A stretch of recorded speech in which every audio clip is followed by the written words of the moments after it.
I'm going to give a small outline about the preliminary syllabus from the Indian polity and main syllabus. That is how you have to combine both and how you should not waste your time. So whatever I have listed here, this is your preliminary topic. Please be stick on that. So my first request, you can take it as a warning from your mentor. Don't go beyond this actually, because you should not waste your time. Each and every minutes of your preparation is valuable. So whatever I have given, it is an official syllabus which is given by the Union Public Service Commission. Keep it in your mind. Indian polity and governance, the first one. Political system, Panchayat Raj, public policy, rights issues, and etc. Then you may have a question that what is etc. Etc. is nothing but anything may be. So what we have to infer from the etc. is your current affairs. Because Indian polity and Indian governance, political system, and all the things what I have listed in the left side of my slide is a mostly dynamic nature. Dynamic nature is nothing but you have to update each and everything from your newspaper. That is the dynamic nature of the part. So you must watch the newspaper, and you have to you have to watch news, and you have to read any one of the national daily, preferably Hindu. But I'm not marketing for Hindu. Actually, preferably Hindu, because if you are familiar with the Hindu newspaper, your vocabulary will be improved and it will be useful for your afternoon GS paper 2 reading comprehension. So while reading the newspaper, take any one of the standard newspaper. And the next thing I'm going to your main syllabus. So whatever I will list in the left side, it's all your preliminary stage 1. Stage 1, as I told you, it's your objective type question. One question would be given, 4 answer would be given, you have to pick any one of the answer. But in the mains paper, my topic, that is the Indian polity and governance of the constitution, would be in the general studies paper 2. You have a other 3 paper, GS paper 1 and 3, 4, some other papers also I don't want to discuss now, because I'm just discussing my paper only. GS paper 2, these are the detailed syllabus, but don't get panic about it. So whatever I have given in the left side, it is elaborated only here. Some of the topics, one or two, 3 of the topics are you have to read some extra points, but all the other thing is overlapped here. Whatever I have given as a dictates, it has been elaborated, like the first line, Indian Constitution, historical underpinnings, evolution, features, how Indian Constitution is evolved. That is a story about it.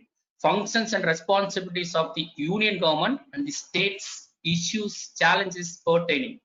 So don't separate your preparation actually, because most of the people are doing the same mistake again and again. So most of the people, they will waste their times of 8 months of preparation only preparing for preliminary examination. But your strategy to be very clear that you have to merge both the syllabus. You should merge both the syllabus, and you have to collect a very standard study materials. You will get a very clear idea from your mentor, and you should have a practice. If you divide it, that is very bad strategy actually, because in cycle of 12 months, if you waste 8 months for the prelims, that is merely qualifying stage, then are you going to prepare within a 3 months all the GS paper? That is about your descriptive nature. You have to write like your semester examination. So whenever you start your preparation, you start prepare for both examination, preliminary as well as mains. For that only, you should have a clear insight in your syllabus first. So most of the people are not knowing very well about the syllabus. You should have the capability of compare with the preliminary syllabus and the main syllabus along with the previous year question paper. These are all the 3 things we have a hint from UPSC, because UPSC never gave anything as a book references. Market in, you can go to the any market throughout the India, you can't get a particular and standardized book which is referred by the UPSC.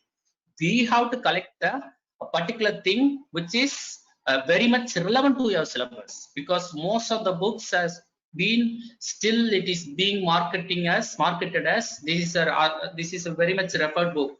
So don't get in the trap. So your first and foremost weapon is your official syllabus. The syllabus you can get from anywhere in the website, or you can go to the UPSC website www.upt.gov. You can get the syllabus. The thing I have pasted is the official syllabus one for my subject. And the next thing, as I told, strategy. First thing I told you, prepare preliminary along with the mains. That is the first strategy you have to follow at any point of the time. Please don't separate preliminary preparation and the mains preparation. Second thing is basics, because basics is very much important. If it is not my subject, because UPSC is a conglomeration of all the subject. Because I am teaching your constitution, and Mr. Ranjit or Mr. Rajesh, they will teach some other subject like science and technology, and some people will come and teach you the history, some people come and teach you the economics. But since your background would be anything, like you may be engineer, you may be doctor, you may be advocate, but all the other subject would be new for you. If my guess is right, most of them are engineers, or most of them are the technical people. My subject would be very new subject, because the subject is actually a legal subject, because this is the subject which is very much dealt by the lawyers and advocates. So you have to start from your basics. That is very important. Legal jargons and legal terminology is very important. So without familiar with your basics, you don't try to jump in the advanced books. That is also the bad strategy. For that, you have to understand the basics of the syllabus, basics of the subject. For that, I would highly recommend the school books. That is NCERT. NCERT or national curriculum. Since you are appearing for the national level examination, you have to appear and you have to collect these books. NCERT 11th book. Also, what is the book? That is called Indian Constitution at Work. If you read that book, you can get a framework and outline and some kind of new terminologies you would be knowing, and you would be familiar with the terminologies and the basics. So that is this is the second strategy. Third one is very much important, your current affairs update. Any one of you, please unmute your mic and let me know what is the important current affairs, or what is the what is the hot news, what is headings today. Don't try to get Google right now. Don't be very smart. I'm just asking that whether you have a habit of reading or watching the newspaper. Any one of you can interact with me. What is headline today? Yeah, Muruganandam. It is yes. International relationship between Iran and India, which is viral right now, because they are. Yeah, very good. Yeah. The initial one is name, this. My name is Kumar. You are from? I'm from Chittoor, AP. Okay, very good. I appreciate you, Kumar. That is, any one of you, can you tell any national importance news, or is there any news which is associated with the Supreme Court of India or the current problem of Indian governance and the politics? Any one of you? I don't want to give a pressure, but I'm telling you that how far you are updated. Even Kumar, if you have read all other news, you can interact with me and you can share to me that any national importance news, current events.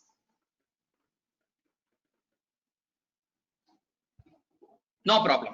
So I could infer that you might have missed to read the newspaper, but also one of the news now. Even after that, what is the stage GK? You have commented something. Padmanabhapuram. Yeah, that is okay.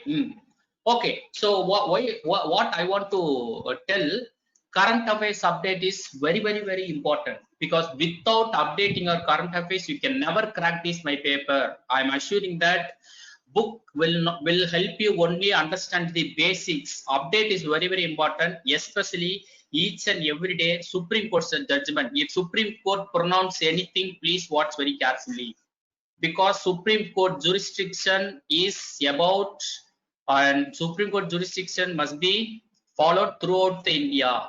So any and every kind of Supreme Court judgment, you have to be watched very carefully.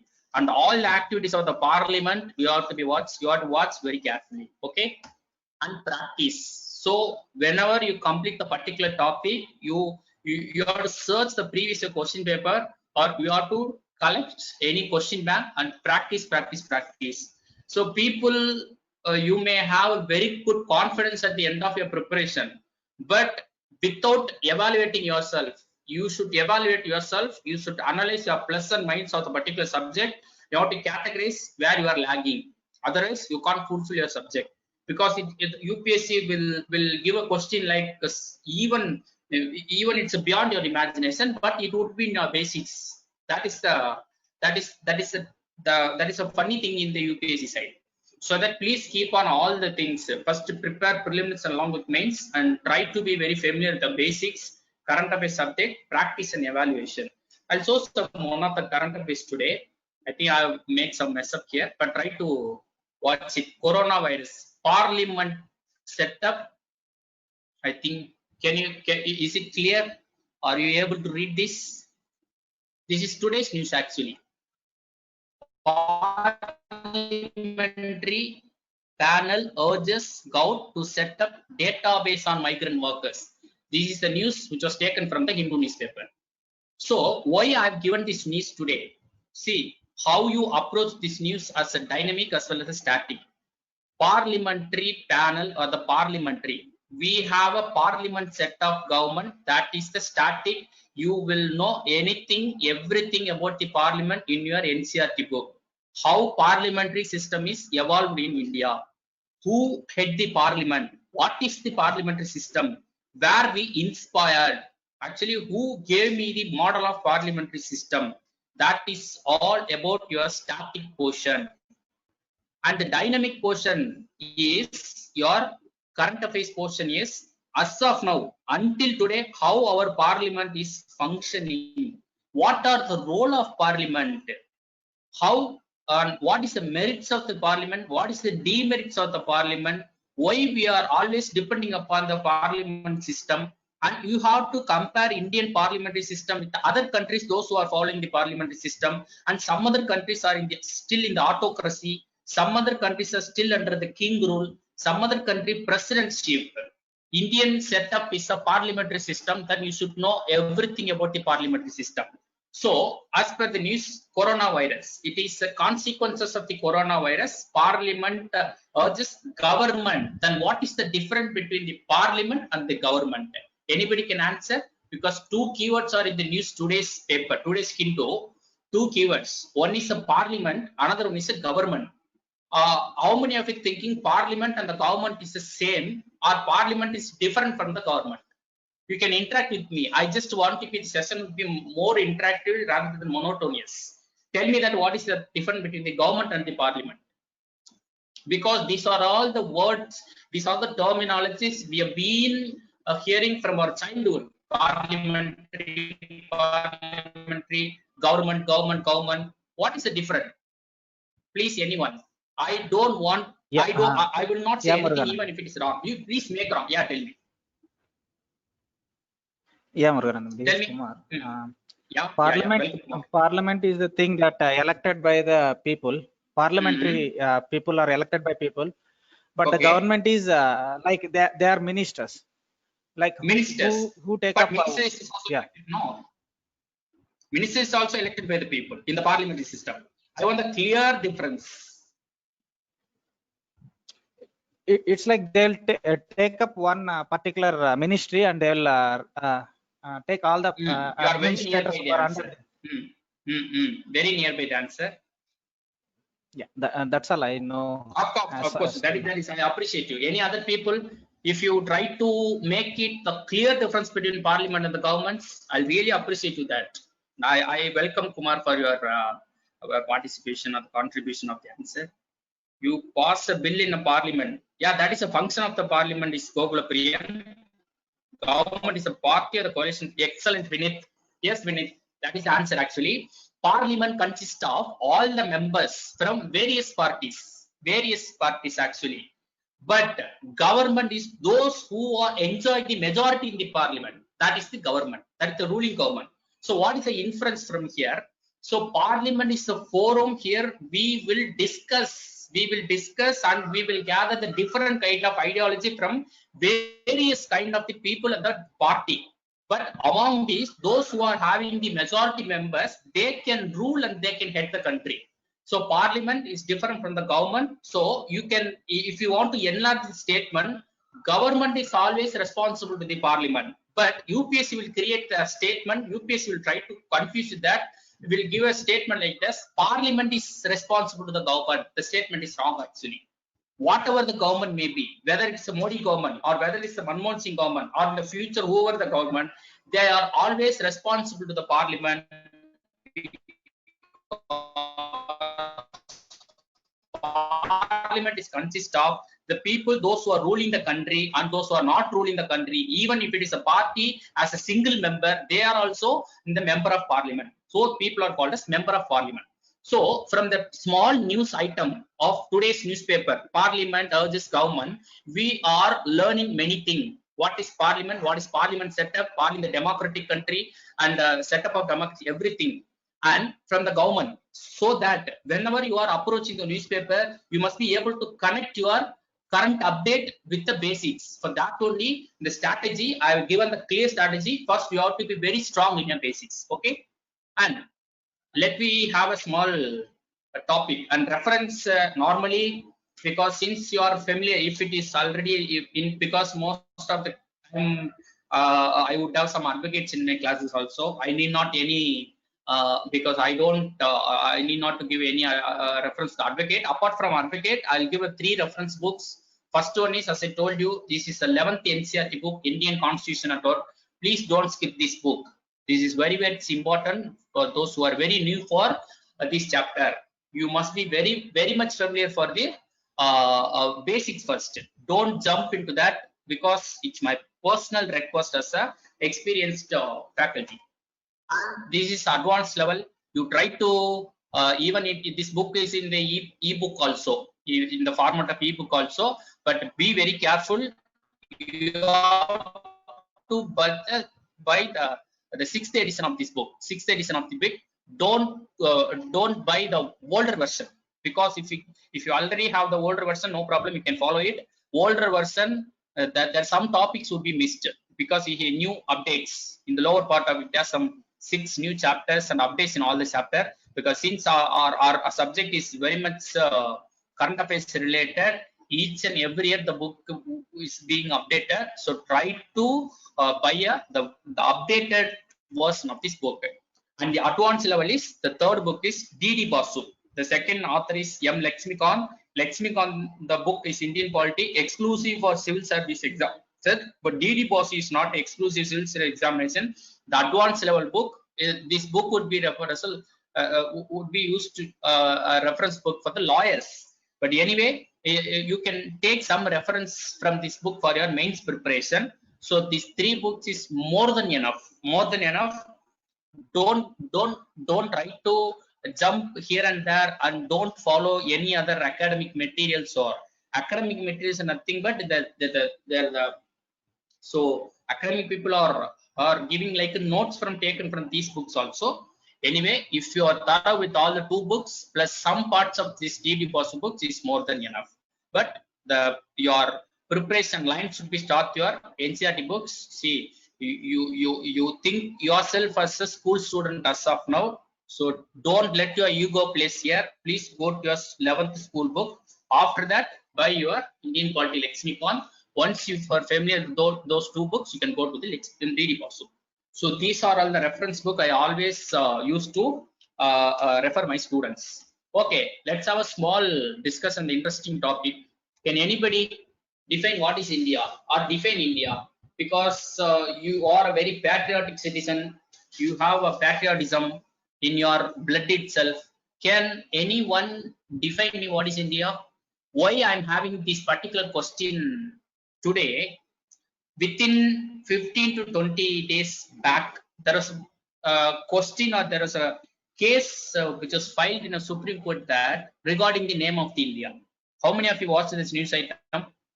That is a very sensitive case actually. So one of the Delhi-based advocate file the petition in the Supreme Court, India's name has to be changed. Yes, Saroja Subramaniam, can you elaborate the case and what is the case? What is the judgment?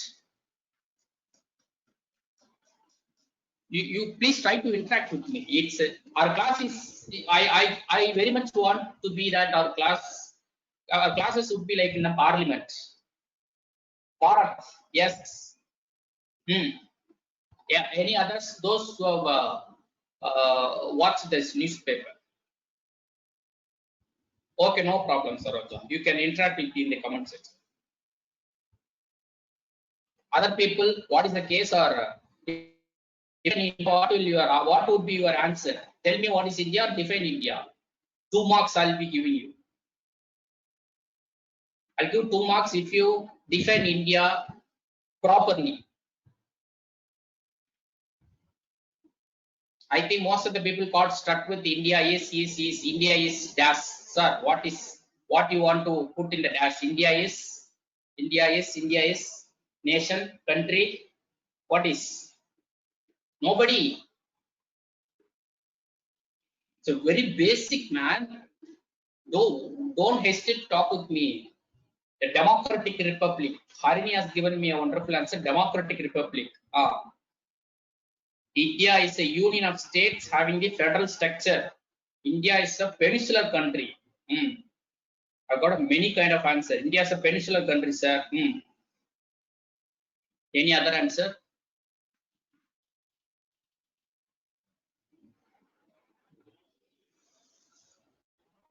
So if you watch the news item, India is a union of states and union territory and new territories added. Okay, it was a news actually. Bharat, not India. Supreme Court. India is a developing country, democratic developing country. Super, a very interesting answer I've been getting from your side. And actually, I'll tell you the current affairs with your basics also. This was the news items. News items I have just about your June 3rd. Bharat, not India, Supreme Court won't intervene, says center can decide. That is very much important for your subject once if you want to know about. Actually, I will take lead from the news item itself. For the today's demonstrative class, one of the Delhi-based businessman here, filed a petition calling the country renaming into Bharat or Hindustan, says India symbolized slave mentality.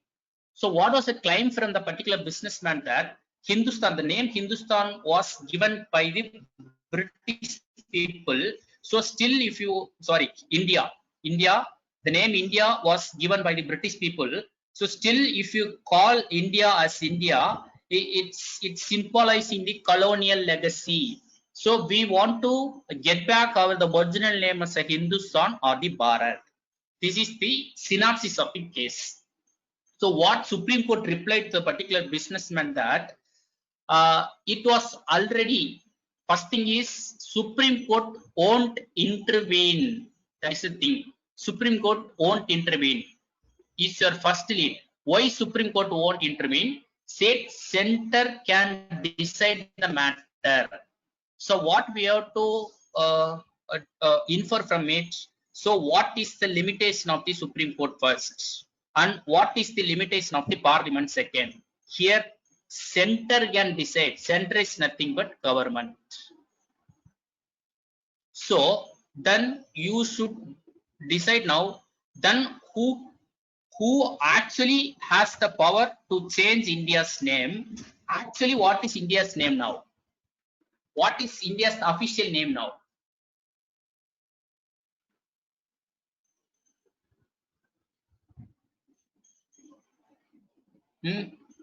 Anyone? What is India's official name? India, Republic on India.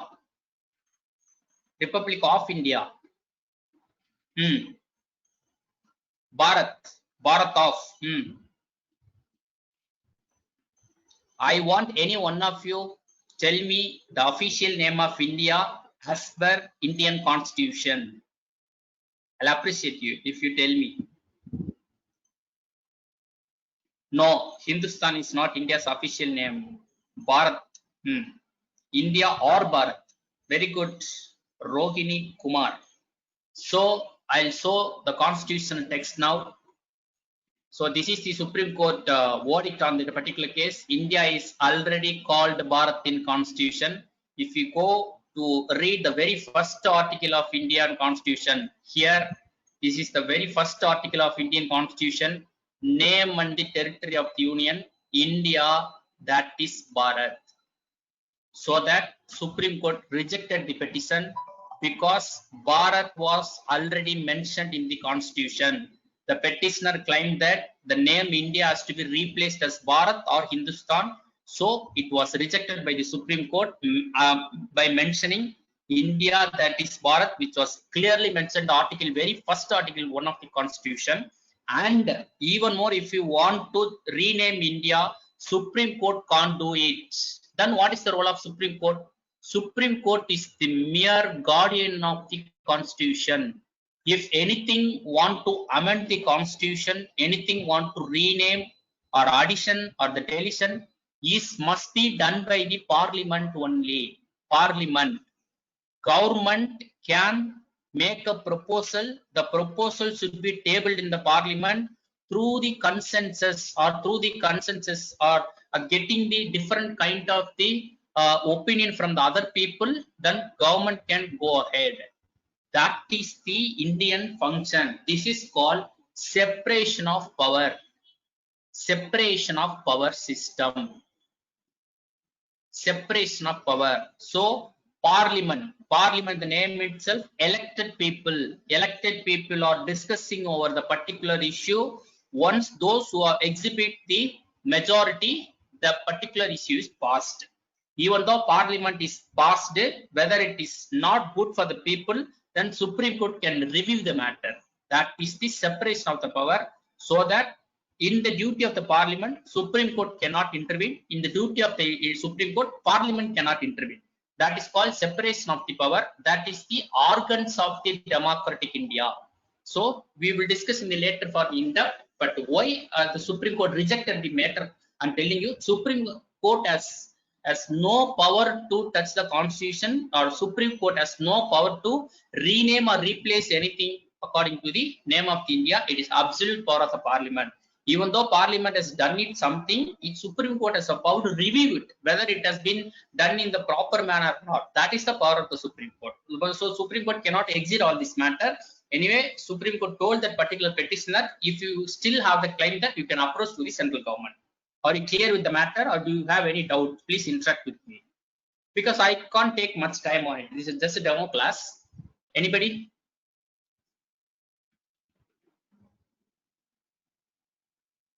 Are you clear? Or if you have a doubt, you call me that. It's a demo class only. No, very clear. Okay, thank you. I got a reply from very clear, sir. Good. So that is the thing. So if from each and every news items, yeah, you have doubt, Meghna, ask me, ma. I didn't understand the portion, sir. You didn't understand the portion. Portion Yes, on what? sir. Sir, now which you're talking, I am not able to understand. Are you from the very beginning of my session, or have you joined the from the later part of my? Sir, now today I've joined the class, sir. No. Today is the demo class only. So you don't understand anything from whatever starting itself. No, sir, starting I have understood. Now what you have taught, I have not understood, sir. That's separation. I'm getting confused, sir.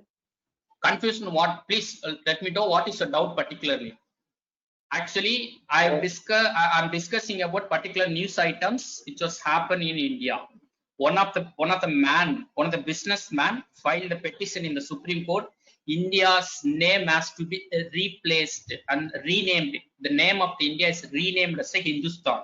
Are you clear with this news item? Yes, sir. Yes, but Supreme Court rejected the petition that we can't do the thing. We can't rename India because it's not our duty. We don't have the power. Then you should have a question. Then who has the power to rename if anybody want to change the India's name? Parliament has the absolute power to do these kind of the things. And the petitioner Okay. also claimed that the name of the India has to be renamed as Bharat or Hindustan, because he said in the court that the India, the name India, which was given by the British people, it is symbolizing the colonial legacy. Whenever we are calling our country as a India, it means that slave kind of feel. So that the name of India has to be renamed as Bharat or Hindustan. But Supreme Court rejected with mentioning that the Bharat, it was already mentioned in the Constitution. Constitution is nothing but Constitution is a supreme law book. Through that, or by with the help of that book only, rulers will rule the country. So I've shown here the very first article in the Constitution, name of the India. This is the official name of India. India, that is Bharat. So it was already given. So whenever you go, you can use either India or Bharat. Both name are official name of India. But still then, if India want to rename it our national name, that is the duty of the parliament. So central government make a proposal to the parliament through the majority or through the different kind of opinion, through the debate, we can change the name. Even after change the name, Supreme Court has the power to review the decision, but Supreme Court cannot make the initiation. Supreme Court can review whether the process has been done in the proper channel or not. That is the power of the Supreme Court. This is called the doctrine of separation of power. Supreme Court cannot intervene in the duty of the parliament. Since the person has approached to the Supreme Court diverted this matter to the parliament, Supreme Court withdraw or Supreme Court throw out, Supreme Court dismiss the petition, that Supreme Court cannot intervene in this matter of renaming the country. This is the matter, this is the duty of the parliament. Are you okay now? Yes, sir. Okay, good. Any other people? Do you have any doubts?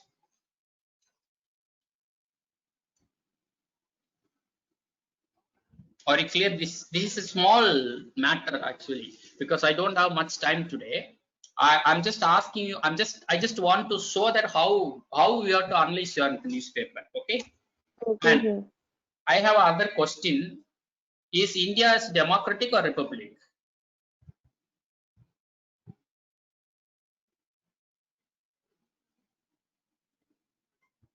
Both. Google Priyan has told me that India is both. Then so most of them are both. Saroja has given me answer. Okay, Google Priyan and everything. If you say that India is both, I won't ask you the definition of democracy, because you have always have a predefined constitution of democracy for the people, by the people, and all the so-called the people given by the Abraham Lincoln. Any one of you give me the clear definition of republic? Republic. Yes, if you if you tell it is both, what is republic? Because if I ask you define the democratic, you can tell you I know the definition. That is a very much favorite definition for the people for getting marks in your school examination, which was given by Abraham Lincoln. But I want the definition of republic. Since you are telling India is both, India's attributes of both democratic and principles of political attributes. If any one of you interact with me, let me know what is republic. If I'm satisfied with your answer, I'll accept India as a republic. Otherwise, I will not accept India as a republic. Republic, head of the state is an elected representative and also lex rex. Good, very good. Country led by the president. So then, in every country, if any country has a president, all other country would be called as a republic country. Rohini Kumar.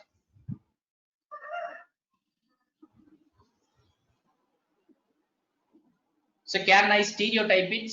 If you say that the president, country led by the president, all the countries which is ruled by the elected representatives is called, that is democracy.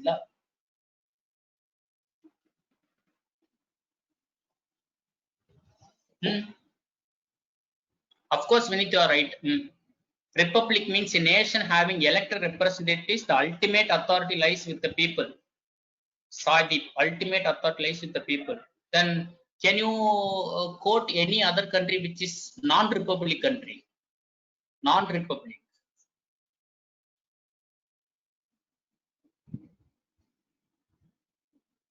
China.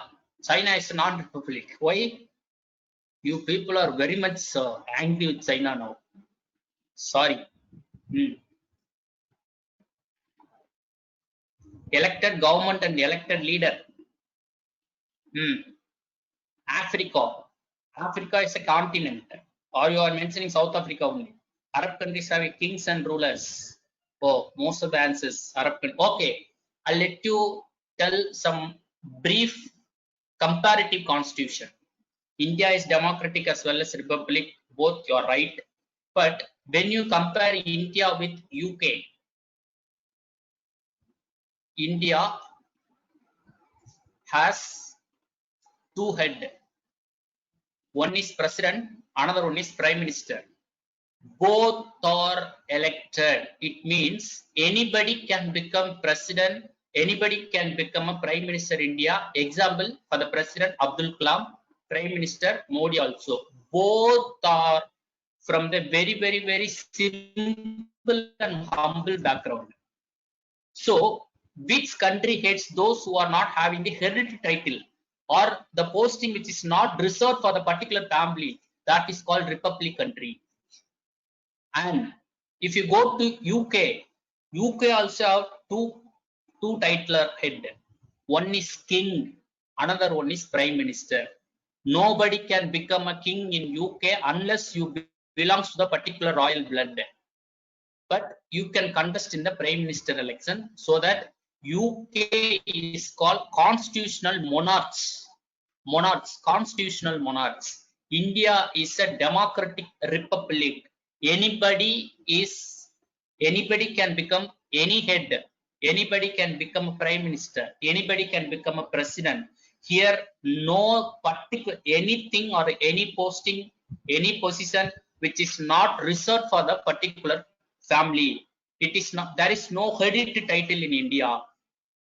All hereditary positions were abolished after the very independence of India. That is why India is absolute democracy and absolute republic.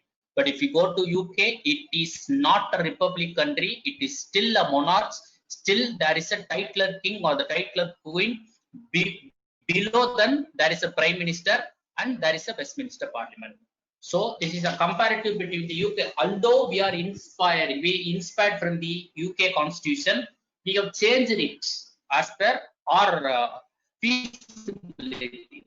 That is why the definition of the republic is there is no hereditary position in India. Anybody can become anything. Okay, are you clear?